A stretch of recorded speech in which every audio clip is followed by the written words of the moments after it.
The Bible teaches you every single thing you need to know in order to attain and achieve financial freedom. I'm 20 years old, I have time freedom, I have locational freedom, I make 70k a month, and I would say my relationship with God is pretty close.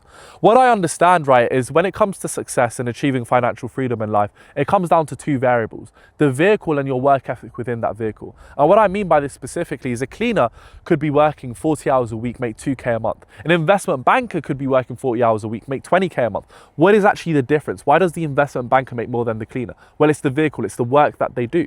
But I also realize is the difference between the winners and the losers within a vehicle. So this being the investment bankers making 20k a month and the investment bankers making 5k a month, comes down to work ethic. Finding the vehicle is easy in this day and age, right? You have sales, you have marketing, that's easy. I chose sales, very fucking easy to do. What's the hardest part is the work ethic within that vehicle. And this is what the Bible teaches. The Bible gives you a clear-cut route on how to find the work ethic and how to achieve financial freedom and success. And it all comes through one quote, which is love your neighbor.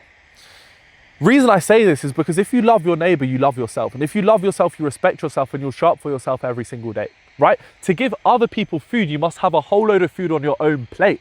That's the only way you can give others food, right? Exact same thing with love. To give others love, you must first love yourself so deeply. Then you'll respect yourself so deeply. Then you'll show up for yourself every single day and you'll have the work ethic. You'll have the work ethic to achieve financial freedom, dependent on whatever vehicle you choose, just as long as the vehicle obviously allows you to achieve what you think is financial freedom, right? But the hardest part is actually loving yourself. How do you love yourself? How do you show up for yourself? How do you respect yourself?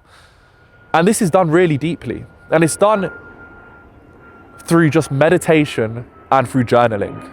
And God even says about meditation, right? Mark 11:24. Believe whatever you ask for in prayer, believe you have received it and it will be given unto you, right? And when you're meditating consistently, what you're doing is you're becoming so aware of the version of yourself you're trying to become. And when you know the version of yourself you're trying to become, you know the beliefs that you need in order to achieve that life, and therefore you know the how, right? But also what happens is you start to become extremely used to the emotions of the version of yourself that you're trying to become. And when you're used to his emotions, you're used to his productivity. And when you operate from the same productivity as him, you'll manifest that reality. Because think about it, right?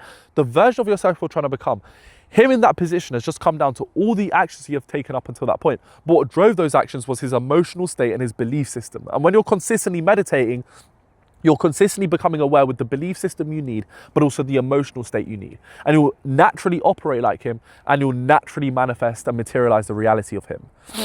But the second part is journaling. And why journaling is so important is because it allows you to consistently acknowledge where you loved yourself. And this is the biggest part when it comes to self-development, right? Because if I told you right now to say, I love myself so deeply, you'd probably find it hard because you'd look for reasons why you don't love yourself. But the thing is, if you made it a habit to consistently acknowledge how you loved yourself every single day, then it becomes easy to truly believe you love yourself. And that's what journaling does. Because when you journal every single day, in the morning and in the evening, you can acknowledge every time you loved yourself. I woke up on time, I brushed my teeth, I did this, I did that, I did this. I showed up for myself when I told myself I was going to show up for myself. And if you can do this consistently over enough time, you'll think you truly love yourself. You'll have the self-image of someone who loves himself. Imagine you had a kid right now. Do you just see the way you would view your kid? You'd love your kid so much. When you think about your kid, you'd have so much joy, peace, and love. You're going to start viewing yourself the same way you'd view your kid. And when you can get to this position where you operate from so much love, from so much gratitude, guys, your life just becomes amazing. You love the journey. You're so grateful. And you know it's just a matter of time before getting to that position. Guys, my hay fever is tweaking. There's these flipping flies here, bro. It's tweaking me off, guys. But I'm going to keep it in. But oh my days. But anyway, right? So that's the easiest way to love yourself. Find the vehicle and then start journaling and start meditating. I'm telling you, I know it probably sounds a bit weird from a black guy sitting in Slough behind the castle to journal and meditate. But I'm telling you, that's all you need to do in order to attain the financial freedom, guys. It is literally that. And I think I explained it in a way which would give you conviction and understanding of how to do it. Journaling is so easy. Just literally start off by writing, what am I grateful for and how did I love myself today? Boom, easy. Meditation, just sit down, think about the life you envision, think about who he is, his beliefs, his characteristics, his morals. Guys, the more aware you become of him, you'll naturally just become him. And it's that easy. Find the vehicle, love yourself, and your life's going to change.